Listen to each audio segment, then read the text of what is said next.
በስመ አብ ወወልድ ወመንፈስ ቅዱስ አሃዱ አምላክ አሚን። እንደምን ዋላችሁ? እንደምን ሰነበታችሁ? ምሕረቱ ብዙ የሚሆን በቸርነቱ ይህንን ጊዜ የሰጠን የጸጋ ሁሉ አምላክ እግዚአብሔር ስሙ የተመሰገነ ይሁን። በእግዚአብሔር ቸርነት የትምህርታችን ርዕስ ብሉይ ኪዳን የሚል ነው። እግዚአብሔርን አጋዥ መንፈስ ቅዱስን ገላጭ አድርገን የሦስተኛውን ቀን ትምህርት እንጀምራለን። የሐዋርያው የቅዱስ ጴጥሮስ መልእክት ሁለተኛይቱ ምዕራፍ 1 ቁጥር 20 ላይ ያለውን በጸሎት መንፈስ ሆነን እናነባለን። ይህን በመጀመሪያ እወቁ፣ በመጽሐፍ ያለውን ትንቢት ሁሉ ማንም ለገዛ ራሱ ሊተረጉም አልተፈቀደም። ትንቢት ከቶ በሰው ፈቃድ አልመጣምና፣ ዳሩ ግን በእግዚአብሔር ተልከው ቅዱሳን ሰዎች በመንፈስ ቅዱስ ተነድተው ተናገሩ። ሁሉን የያዝ ሁሉን የምትገዛ የጌታችን የመድኃኒታችን የኢየሱስ ክርስቶስ አባት እግዚአብሔር ሆይ እናመሰግንሃለን። ስለማይተነተነው ታላቅነትህ፣ ስለማይተረጎመው ምስጢርህ፣ ስለማይሰበሰበው የሥልጣንህ ዳርቻ፣ ስለማይታጣው ሕልውና፣ ስለማይነጥፈው በረከትህ፣ ስለማይቀዘቅዘው ፍቅርህ፣ ሁሉን በዐይነ ምሕረት ስለሚያየው ምሕረትህ በእውነት እናመሰግንሃለን። የሁሉ ተስፋ፣ የሁሉ መገኛ፣ የሁሉ ፍጻሜ፣ የሁሉ መቆሚያ፣ የሁሉ ነገን መመልከቻ፣ የሁሉ ማረፊያ፣ የሁሉ አምባ፣ የሁሉ መሸሸጊያ፣ የሁሉ ከጠላት ዓይን ከቀስቱም ማምለጫ አንተ ነህና ሁሉ ሲጠራህ ለሁሉ የምትበቃው ጌታ መድኃኔ ዓለም እናመሰግንሃለን። ዝምታህ የሚሰራ፣ ዝምታህ የሚያንጽ፣ ዝምታህ ኃያል ግብር የሚፈጽም፣ በዝምታህም የምታድን፣ በዝምታህም ካለመኖር ነገርን ወደ መኖር የምታመጣ፣ ያለውንም ወደ አለመኖር የምትለውጥ፣ ሐሳብህ እጹብ፣ ፈቃድህ ድንቅ፣ ውሳኔህ የማይቀለበስ፣ የመጨረሻው ትልቅነት፣ የመጨረሻው ፍርድ ሰጪ፣ የመጨረሻውም ባራኪ አንተ ነህና ጌታ እግዚአብሔር ሆይ እናመሰግናለን። ፀሐይም ትጨልማለች፣ ጨረቃም ትሰወራለች፣ ከዋክብትም ጠፍተው አንዳንዴ ብቅ ብቅ ይላሉ፣ ከታዩም በኋላ መልሰው ይሰወራሉ። አንተ ግን የማትጠልቅ ፀሐይ ነህ። በጨለማ መንገድ አስጀምረህ የማትሰወር እውነተኛ መብራት ነህ።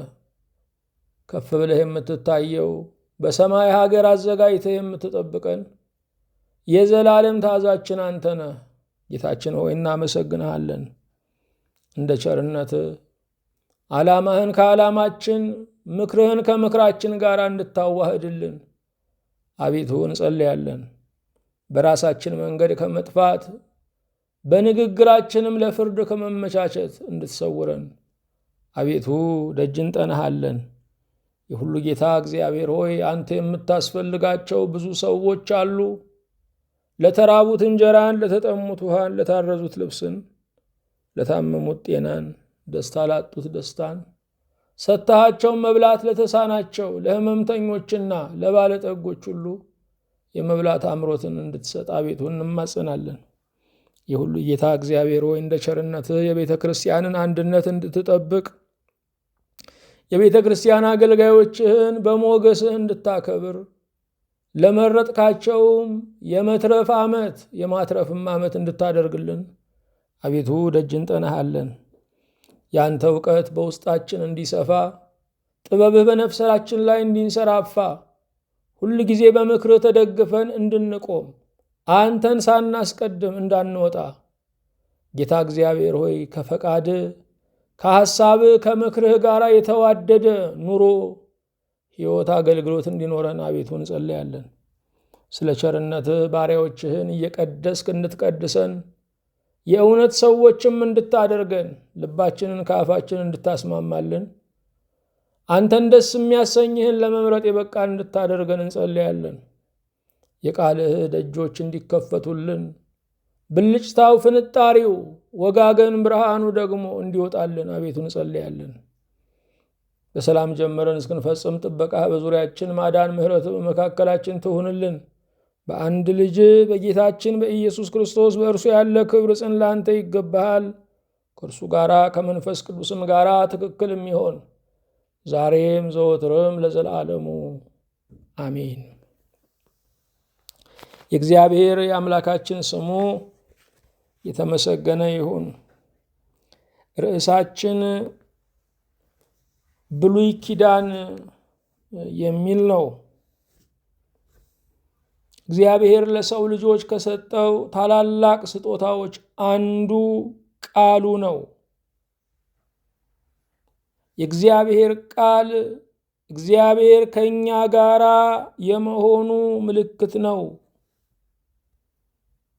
አንድ ወዳጃችን ድምፁን በሰማን ጊዜ ሁሉ በሕይወት እንዳለ እንዳልተቀየመን እርግጠኞች ነን። የእግዚአብሔር ቃል የእግዚአብሔር ሕልውና ማብራሪያ ነው። እግዚአብሔር ዛሬም እየተናገረን ከሆነ ዛሬም በእኛ ተስፋ አልቆረጠም ማለት ነው። ሰይጣን የእግዚአብሔርን ቃል በማሻር ስራ አይጀምርም። ቃሉን በማቃለል ያለማምደናል። ትእዛዙን ካቀጠነው አፈጻጸሙ ሁሉ የአመጽ ያህል ነው። ይህ ዘመን በእግዚአብሔር ሕልውና ላይ በቃሉ ላይ የዘመተ ዘመን ነው። ስለዚህም እጅግ ከፍ ያሉ ስልጣኔዎችን እናያለን። የሰው ሰውነት ደግሞ እጅግ አዘግዝቆ ይታያል። ሰዎች ላያቸው አሸብርቋል። ከተሞቻቸው አድገዋል። ትዳራቸው፣ ልጆቻቸው፣ የግል ሕይወታቸው ግን ፈራርሷል። ሰይጣን ሰማይን አክስሮ ምድርን ቢያትረፈርፍልን ደስተኛ ነው። ስለዚህም የዚህ ዓለም ክብር፣ የዚህ ዓለም ባለጠግነት እግዚአብሔርን ለመካድ እጅ መንሻ ሆኖ ቀርቧል። ወድቀ ብትሰግድልኝ ብሎ ጌታን እንደተናገረው የዓለምን ክብር፣ ታላቅነት፣ ብልጥግና አሳይቶ ወድቀ ብትሰግድልኝ ይህን እሰጥሃለሁ አለ። ልብ አድርጉ። ሰይጣን ለአንድ ስግደት ይሄንን ሁሉ የዓለም ሀብትና ክብር ለመስጠት ፈቃደኛ ነው። ሰይጣን አምላክነት የሌለው አምላክነትን ግን የሚከጅል ነው። ሰይጣን እንዳናጌጥ፣ እንዳንበለጽግ፣ በምድር ላይ አንቱ እንዳንባል የሚዋጋን አይደለም። ሰይጣን ምን እንደሚዋጋ የሚያውቅ ቢያንስ ለ8000 ዓመታት ያህል የውጊያ ልምድ ያለው ነው። ሰይጣን የሚዋጋው መዳናችንን ነው። ሰይጣን የሚዋጋው ቤዛችን የሆነውን ክርስቶስን እንዳናይ እንዳናምን ነው። ሰይጣን የሚዋጋው ለሞተልን ጌታ እንዳንኖር ነው። ሰይጣን የሚዋጋን ከቤተ ክርስቲያን ምስጢራት ባዕድ እንድንሆን በማድረግ ነው። ሰይጣን የሚዋጋን ቃሉን ከመስማት ዋዛ ፈዛዛ ነገር እንድንሰማ የጊዜ ገዳይ ሆኖ በመምጣት ነው። ሰይጣን የሚዋጋን ክርስቲያናዊ ፍቅር እንዳይኖረን፣ በዓለም ያልጨረስነውን ክፋት በቤተ ክርስቲያን እንድንፈጽም በማደፋፈር ነው። ይሄ ዘመን ብዙ አሉታዊ ድምጾች በመጽሐፍ ቅዱስ ላይ ይሰማሉ። በዚህ ዘመን ሰዎች መጽሐፍ ቅዱስን ለራሳቸው ምኞት፣ ለራሳቸው ፈቃድ ይጠቅሱታል። መጽሐፍ ቅዱስን የጠቀሰ ሁሉ ከእግዚአብሔር አይደለም። ሰይጣንም ለአመሉ ይጠቅሳል እንደሚባለው ጌታን በተፈታተነ ጊዜ ከመጽሐፍ ቅዱስ ጠቅሷል። ሰይጣን ግን ከመጽሐፍ ቅዱስ ቢጠቅስም አንደኛ ለክፋት ዓላማው መጽሐፍ ቅዱስን ተባባሪ በማድረግ ነው። እግዚአብሔር የአምላክህን ስም በከንቱ አትጥራ ማለት እግዚአብሔርን የክፋት፣ የውሸት፣ የሽንገላህ ተባባሪ አታድርገው ማለት ነው። መጽሐፍ ቅዱስን የክፋቱ ማስረጃ አድርጎ ሰይጣን ይጠቀመዋል። ስለዚህ ሰይጣን ለአመሉ ይጠቅሳል ይባላል። ሁለተኛ ሸራርፎ መጽሐፍ ቅዱስን ይጠቅሳል። ምሉ ሐሳቡን ሳይሆን ቁንጽል ሐሳቡን ይዘን እንድንጠፋ ያደርገናል። ጌታን በተፈታተነ ጊዜ ሰይጣን ከጠቀሳቸው ጥቅሶች አንዱ በመዝሙር 90 ላይ የምናገኘው ነው። መላእክቱን ስለ አንተ ያዝልሃል፣ እግርህም በድንጋይ ከቶ እንዳትሰናከል በእጆቻቸው ያነሱሃል ተብሎ ተጽፏልና የእግዚአብሔር ልጅ ከሆንህ ራስህን ወደ ታች ወርውር አለው። ሰይጣን ይህንን ጥቅስ የጠቀሰው ራስን ስለማጥፋት ነው። ራስን ስለማጥፋት ለማበረታታት ይህንን ጥቅስ ጠቅሷል። ወደ ክፍሉ ስንሄድ መዝሙር 90 ቁጥር 11 ብናነብ በመንገድ ሁሉ ይጠብቁ ዘንድ መላእክቱን ስላንተ ያዛቸዋልና ነው የሚለው። ሰይጣን ደግሞ መላእክቱን ስላንተ ያዝልሃል ነው ያለው። እግዚአብሔር መላእክቱን የሚያዘው በመንገዳችን ስንሆን ነው። ከመንገዳችን ውጭ ከሆንን፣ ከዓላማ ውጭ ከሆንን፣ ከራእይ ውጭ ከሆንን እግዚአብሔር መላእክትን ስለ እኛ አያዝም። ደግሞም እግዚአብሔር ወደኛ የመጣውን ፈተና ይቋቋምልናል እንጂ ወደ ፈተና መሄድ እግዚአብሔርን መፈታተን ነው። ስለዚህ ሰይጣን አንደኛ ለክፋቱ ምስክር ለማድረግ እግዚአብሔርን ቃል በማይገባ ሁኔታ ይጠቅሳል። ሁለተኛ የእግዚአብሔርን ቃል በመገነጣጠል የእግዚአብሔርን ቃል ጫፍና ፊቱን በመሸራረፍ ይጠቅሳል። ሁላችን የምንገነዘበው ኑፋቄን እነ አርዮስ፣ እነ ንስጥሮስ፣ እነ አውጣኪ፣ እነ አቡልናሪዎስ፣ እነ ጳውሎስ ሳምሳጢ ያመጡ ይመስለናል። የኑፋቄ መነሻው ምድርም አይደለም። የኑፋቄ መነሻው ሰማይ ዓለመ መላእክት ነው። ኑፋቄ ማለት ምን ማለት ነው ስንል ቁንጽል እምነት፣ ቁንጽል ምግባር፣ ቁንጽል ዕውቀት ነው። ኑፋቄ ማለት እግዚአብሔር እኔ ነኝ ባለው መልኩ አንተ ነህ ብሎ ማምለክን የሚቃወም ለእግዚአብሔር ግን የራሱን ስዕል የሚሰጥ ነው። የኑፋቄ አባቱ የኑፋቄ ምንጩ ሰይጣን ነው። ዛሬ በኑፋቄ የተያዙ ሰዎች እግዚአብሔር አብን፣ እግዚአብሔር ወልድን፣ እግዚአብሔር መንፈስ ቅዱስን ቢጠሩም የተሳሳተ ዕውቀት፣ ቁንጽል እምነት ይዘው ነው። ምክንያቱም ከሙሉ ሐሰት ይልቅ ሰይጣንን ግማሽ እውነት ይረዳዋል። ሰይጣን ሙሉ ሐሰትን ቢያቀርብ ሰዎች ሁሉ ነቅተው ይሸሹታል። ስለዚህም ግማሽ እውነትን በማቅረብ በማስመሰል በመሸንገል ሰዎችን ከእግዚአብሔር እቅፍ ያወጣቸዋል። በክህደት ያሉ ሰዎች የመመለስ ዕድላቸው ሰፊ ነው። በኑፋቄ ያሉ ሰዎች ግን ያሉ እየመሰላቸው የሞቱ፣ ያመኑ እየመሰላቸው የካዱ፣ የተቀደሱ እየመሰላቸው የረከሱ ስለሆኑ እነሱን ማትረፍ ከባድ ነው።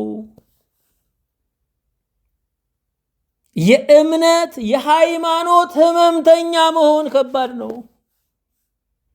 ሰይጣን አንዳንዱን የምግባር በሽተኛ ያደርገዋል፣ አንዳንዱን የሃይማኖት በሽተኛ ያደርገዋል። የምግባር በሽተኛው ራሱን በማይገባ ቦታ የሚያገኝ ነው።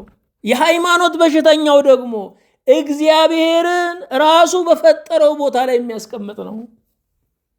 ስለዚህ ኑፋቄ እግዚአብሔርን መዋጋት ነው። እግዚአብሔር እኔ እንዲህ ነኝ ያለውን አንተ እንዲህ ነህ ብሎ ማመን እሱ ሃይማኖት ይባላል። ሐዋርያው ጴጥሮስ እንዲህ አለ፣ ይህን በመጀመሪያ እወቁ። በክርስትና ውስጥ ካሉ የመጀመሪያ ዕውቀቶች አንዱ ስለ መጽሐፍ ቅዱስ ያለን ምልከታ ነው። አንዳንድ ሰዎች ብዙ ማወቅ ያሳስታል በሚል ከንቱ ብሂል ጠፍተዋል። ስለዚህ እግዚአብሔርን ቃል አያነቡም።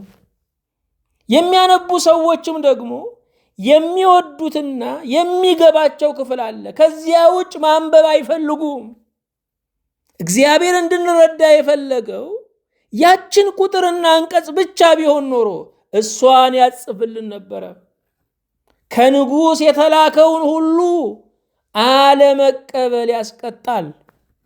በጥንቱ በኢትዮጵያ ንጉሳዊ ስርዓት ንጉሥ ርስትም ይሁን ወርቅም ይሁን ጠገራ ብርም ይሁን ሲሰጠው ንጉሥ ሆይ አለኝ አልፈልግም ያለ ይቀጣል። የንጉሥ ስጦታ አይመልሱትም፣ አለኝ ብለው አይኮሩበትም። እግዚአብሔር ቃሉን ሰጥቶናል።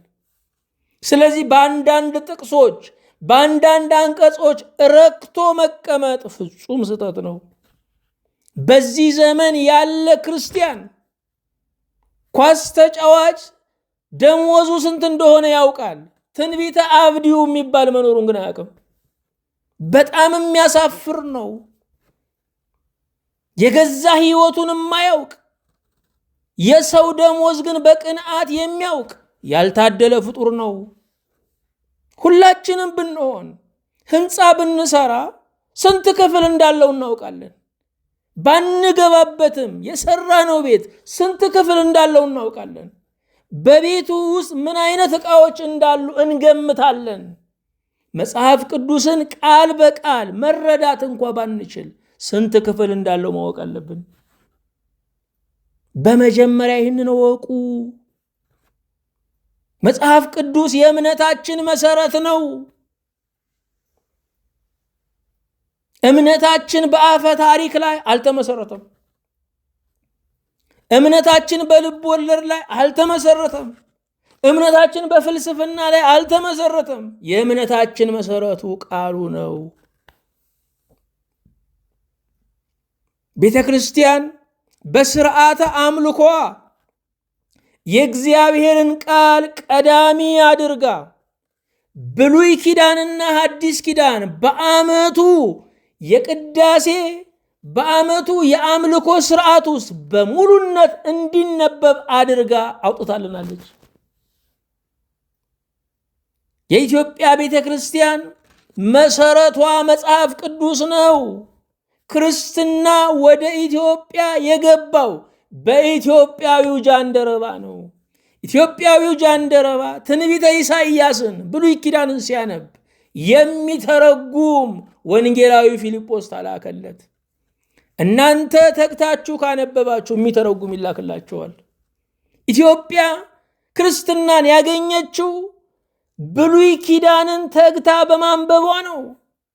ተግታ ብሉይ ኪዳንን በማንበቧ ሐዲሱ ተጨመረላት። ስለዚህ የኢትዮጵያ ቤተ ክርስቲያን መሰረቷ መጽሐፍ ቅዱስ ነው። መሰረቷ መጽሐፍ ቅዱስ ነው።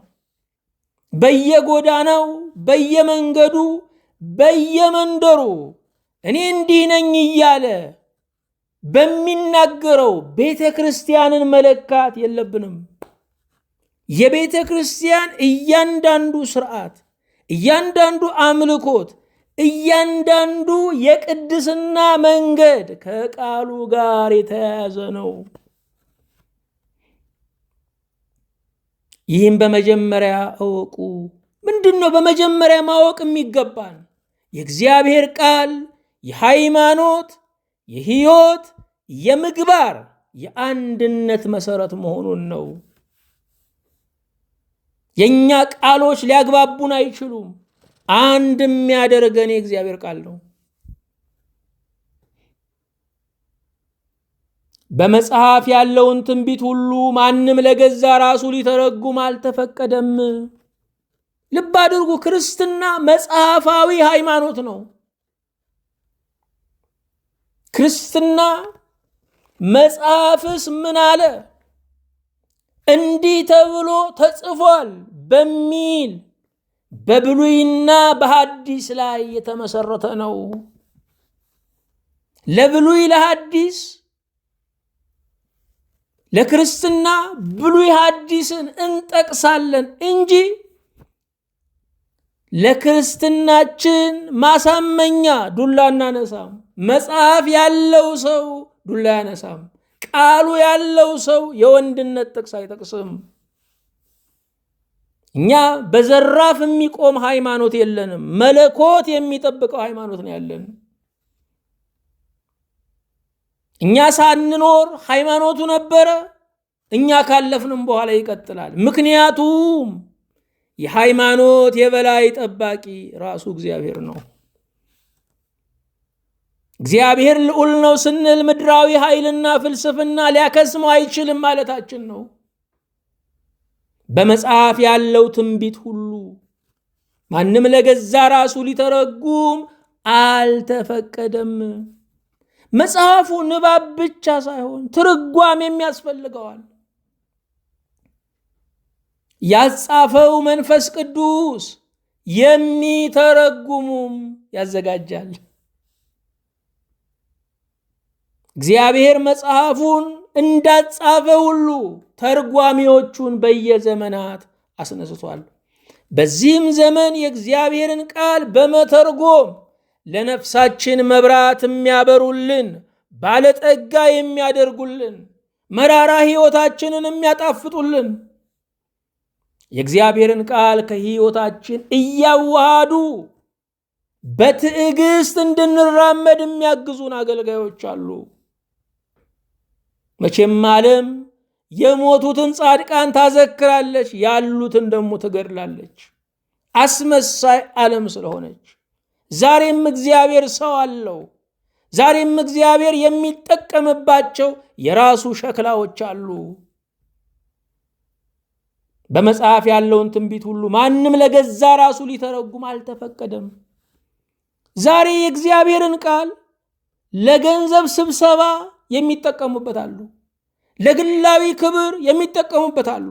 ቡድናቸውን ለማስፋፋት የሚጠቀሙበት አሉ።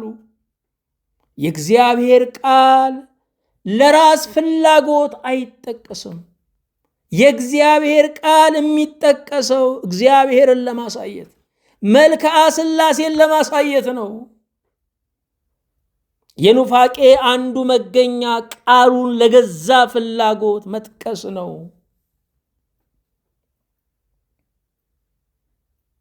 ዛሬ በክርስትና ስም የሚነገሩ ብዙ ነገሮች አሉ። ዛሬ በክርስትና ስም የሚሰሙ ትንቢቶች አሉ፣ የሚወሩ ተአምራቶች አሉ፣ የሚታዩ ምልክቶች አሉ። አንዳንዶቹ ሰዋዊ ናቸው፣ አንዳንዶቹ አጋንንታዊ ናቸው፣ አንዳንዶቹ ጥቅም ያሰከራቸው ሰዎች በእግዚአብሔር ቤት ደፍረው የሚያደርጉት ነው።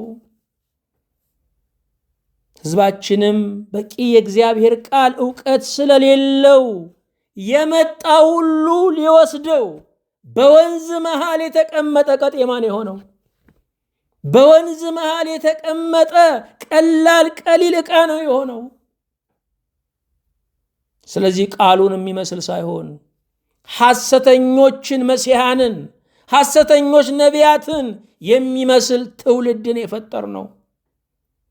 ለዚህም ትልቁ ጥፋት የቤተ ክርስቲያን መሪዎች በዓመቱ ተገናኝተው በቼክ ነው የሚወዳደሩት።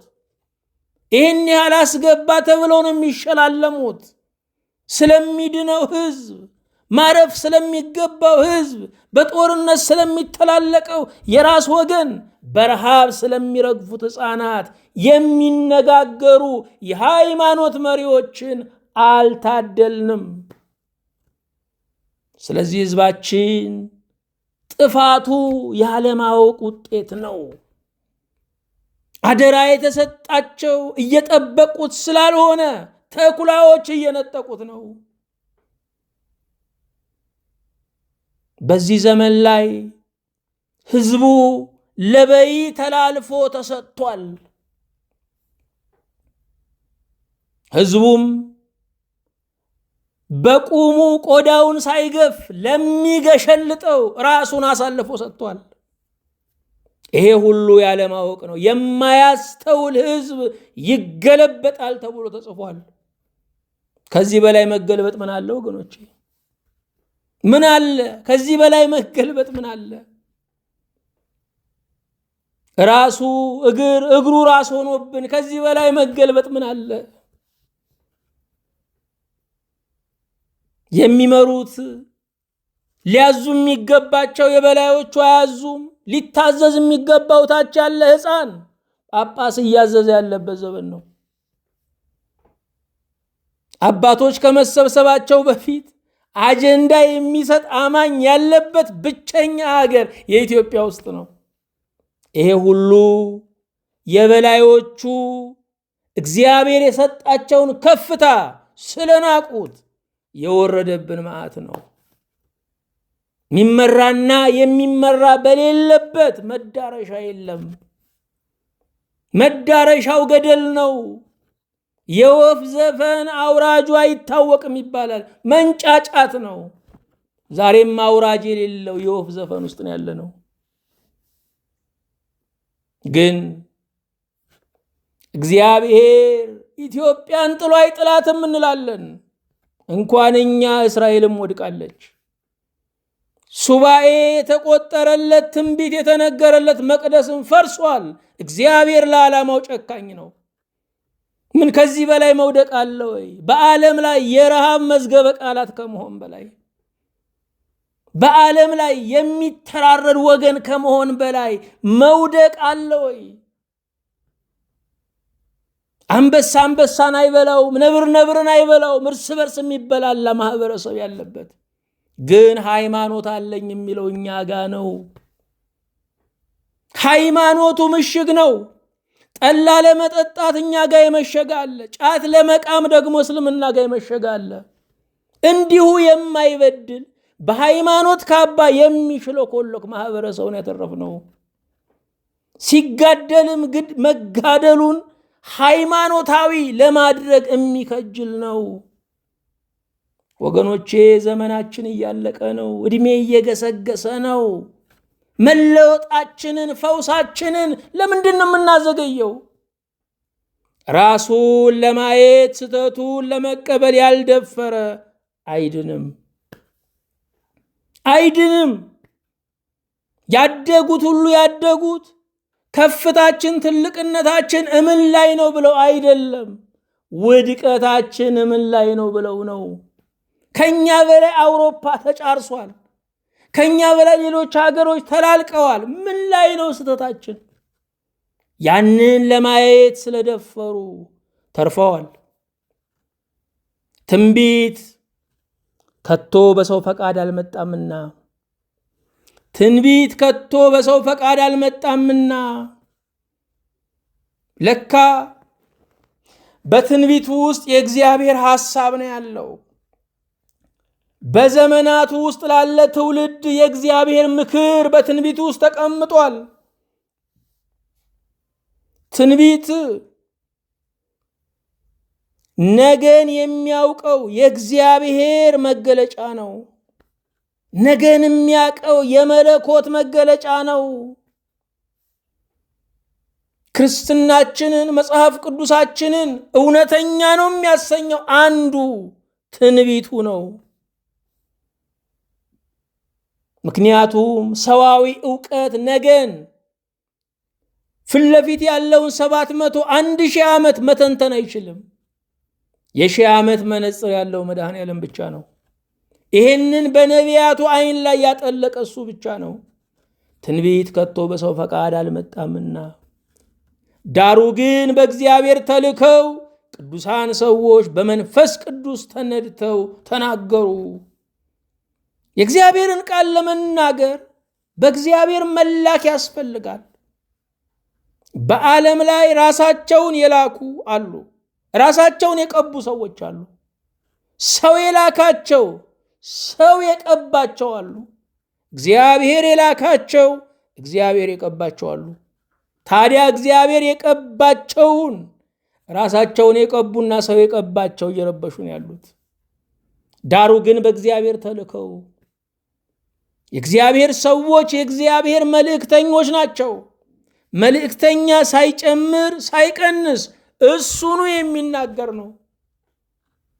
እግዚአብሔር ሰዎች ለእግዚአብሔር ቃል ክብር ነበራቸው፣ አይቀላቅሉበትም ነበረ።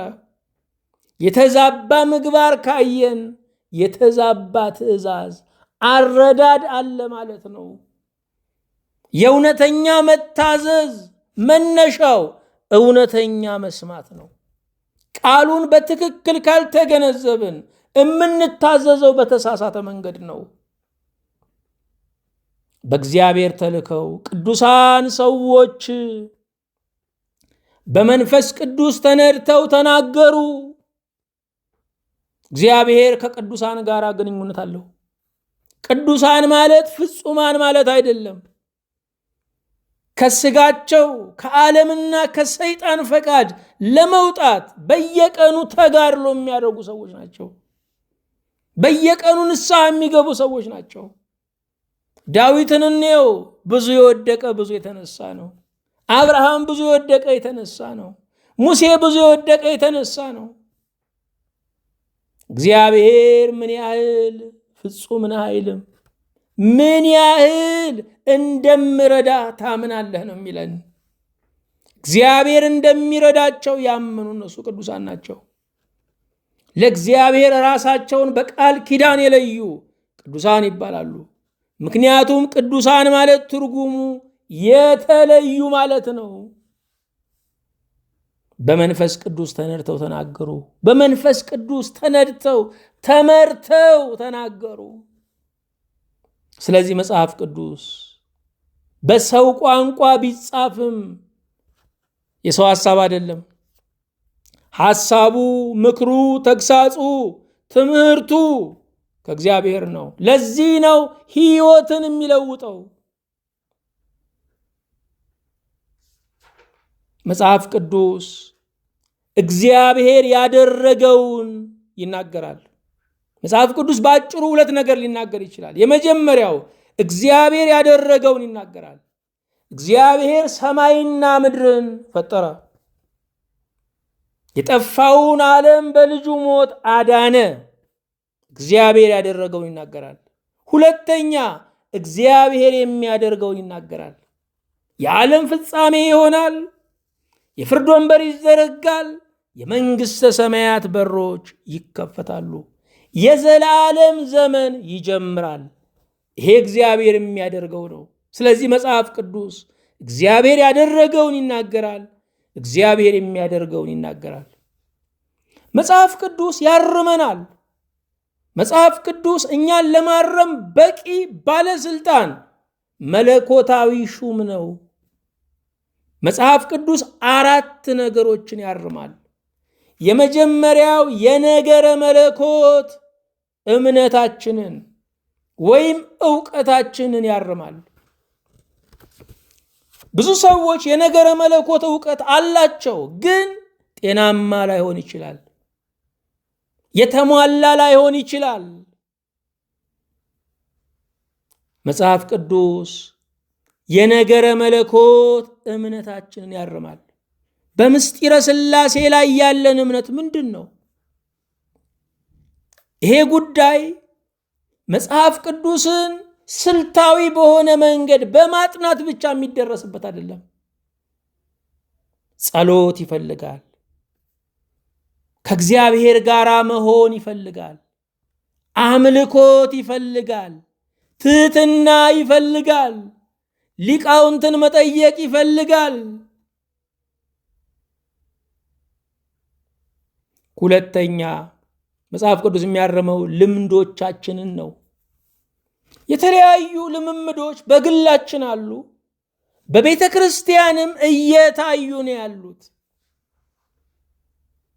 ማንኛውም ልምምድ በሀገራችን እንዳየነው ከገባ በኋላ የሚያስወጣው የለም። በሽታ በሀገራችን ቢገባ ሌላው ዓለም ጠፍቶ እኛ ዓለም አይጠፋም፣ በእኛ ሀገር አይወጣም። ስለዚህ መጽሐፍ ቅዱስ ልምዶቻችንን ያርማል። ጎጂ ልማዶች ይታረሙ የሚባል ብዙ እንቅስቃሴዎች አሉ።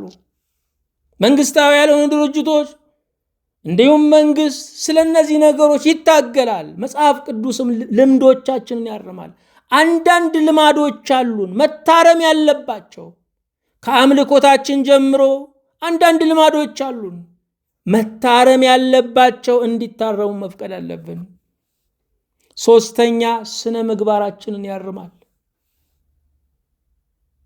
ስነ ምግባር የሃይማኖት ጤንነት ማሳያ ነው።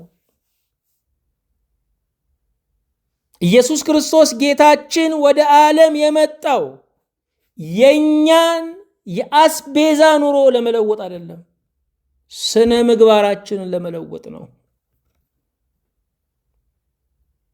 ወደ ቤተ ክርስቲያን የመጣ ነው ለእግዚአብሔር እንድንጣላለት አይደለም። እሱ ብዙ ቅዱሳን መላእክት አሉት፣ ደግሞም የሚዋጋላቸውም እሱ ነው። ለወንድነት የመጣን ካለን ማሰብ አለብን። እኔ በሃይማኖቴ ቀልድ አላውቅም ብለን መቀደስ ነው ያለብን። ስካር መተው ነው ያለብን። ሁለት ትዳር ይዘን እንደሆነ አንዱን ማቆም ነው ያለብን። አመንዝራ የሆንን እንደሆነ ጌታው ያውጣኝ ብለን ንስሐ መግባት ነው ያለብን። መጽሐፍ ቅዱስ ስነ ምግባራችንን ያርማል። ብዙ መታረም ያለባቸው ነገሮች አሉ።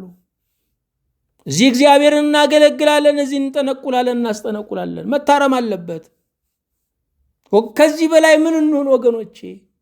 በዓለም ላይ እንደኛ የሚራብ እንደኛ የሚጋደል እንደኛ የ30 ብር ታክሲ ተሳፍሮ መሄድ የማይችል ማህበረሰብ አለ ወይ? የሚያድነን መመለስ ብቻ ነው። የሚያድነን መመለስ ብቻ፣ ንስሐ መግባት፣ እግዚአብሔርን ለማወቅ መፍቀድ፣ ለእግዚአብሔር ለመታዘዝ መቁረጥ፣ እሱ ብቻ ነው የሚያድነን። ዓለም የጠበበው ኢትዮጵያ ውስጥ ነው።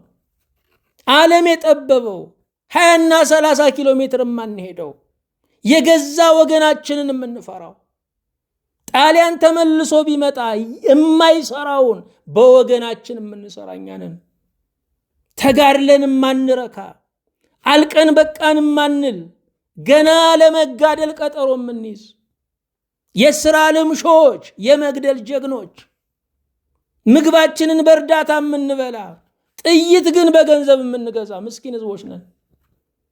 ለመኖር በጀት የሌለ ለሞት በጀት ያለን ህዝቦች ነን። ከፍለን የምንሞት ነን። ወደ እግዚአብሔር መመለስ ያስፈልገናል። ስነ ምግባራችን መታረም አለበት፣ መታረም አለበት። አይኖቻችን ምናልባት የሚመሩንን ከሆነ የምናየው እነሱ ከኛ መሃል ነው የወጡት። የኛ ነጸብራቅ ናቸው። እኛ ያስተማርናቸውን እኛ የኖርነውን ኑሮ በኃይልና በስልጣን እየደገሙት ነው ያሉት። ምንጩ መፈወስ አለበት። ምንጩ ማህበረሰብ ነው። ምንጩ መፈወስ አለበት። ምንጩ ቤተሰብ ነው። መጽሐፍ ቅዱስን ግን እንደ እርግጠኛ ጠላታችን የምናይ ህዝቦች ነን። እንዴት ነው የምንለወጠው ወገኖቼ? ልብ አድርጉ። ያለማ አእምሮ የለማ ሀገርን ያፈርሳል። የሚቀድመውን ማስቀደም አለብን። የሰው አእምሮ በእግዚአብሔር ቃል መልማት አለበት። አራተኛ መጽሐፍ ቅዱስ የሚያርመው የህብረታችንን ጤንነት ነው። ህብረታችን አንድነት ነው ወይስ አድማ ነው? ህብረታችን ምንድን ነው? ብዙ ህብረቶች ይታያሉ። ብዙ መቧደኖች ናቸው የሚታዩት። ሌላውን ለማጥቃት፣ ወንድምን በቁሙ ቀብር ለማውረድ፣ እንደዚህ ነው የምንከማቸው። የህብረታችን ጤንነት መታየት አለበት። መጽሐፍ ቅዱስ 4 ነገሮች ያርማል። ነገረ መለኮታችንን፣ ልምምዶቻችንን፣ ስነ ምግባራችንን፣ የህብረታችንን ጤንነት ያርማል። የመጽሐፍ ቅዱስ ዋነኛ ሐሳብ እግዚአብሔር ከኛ ጋር መሆኑን መናገር ነው። በመጽሐፍ ቅዱስ በብሉይ ኪዳን እኔ ካንተ ጋር ነኝ፣ እኔ ካንቺ ጋር ነኝ የሚል ብዙ ጥቅስ እናገኛለን። በሐዲስ ኪዳን ደግሞ አማኑኤል እግዚአብሔር ምስሌነ፣ እግዚአብሔር ከኛ ጋራ። ስለዚህ የመጽሐፍ ቅዱስ የብሉይም የሐዲስም ሐሳብ እግዚአብሔር ከኛ ጋራ መሆኑን መናገር ነው። አብርሃም ሊንከን በነበራቸው የፌዴራል ስቴቶችን ወደ ማዕከላዊ ያፈነገጡትን ደግሞ ወደ አንድ ሉዓላዊ አሜሪካ ለማምጣት ውጊያዎች ነበሯቸው። ታዲያ አብርሃም ሊንከን ተጨንቀው ሳሉ የጦሩ አዛዥ ክቡር ፕሬዝዳንት አይጨነቁ፣ እግዚአብሔር ከኛ ጋር ነው አላቸው። አይ እኔ ያስጨነቀኝ እኛ ከእግዚአብሔር ጋር መሆናችንን ስለተጠራጠርኩ ነው አሉ።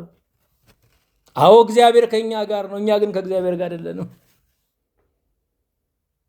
በመጽሐፍ ቅዱስ ላይ እኔ ከእናንተ ጋር ነኝ የሚለው ቃል የመጽሐፍ ቅዱስ ሊቃውንት እንዳጠኑት ለ365 ጊዜ ያህል ተነግሯል።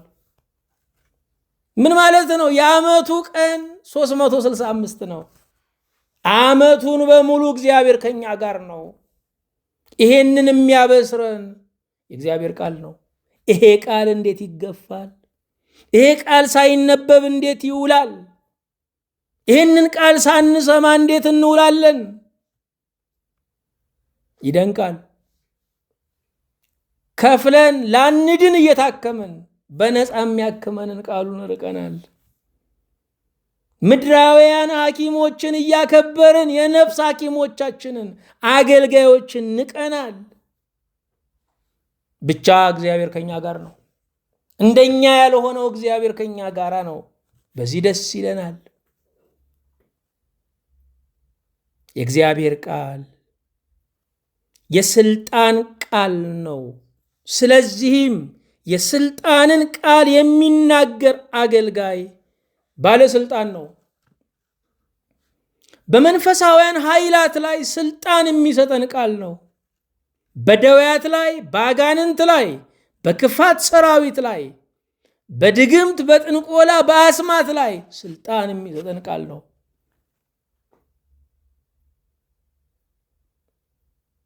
አገልጋይ ሆኖ የቃሉን ስልጣን የሚጠራጠር ካለ የራሱን አገልግሎት ስልጣን አልባ የሚያደርግ ነው። መጽሐፍ ቅዱስ መንፈሱ እና ሰዎች ተዋህደው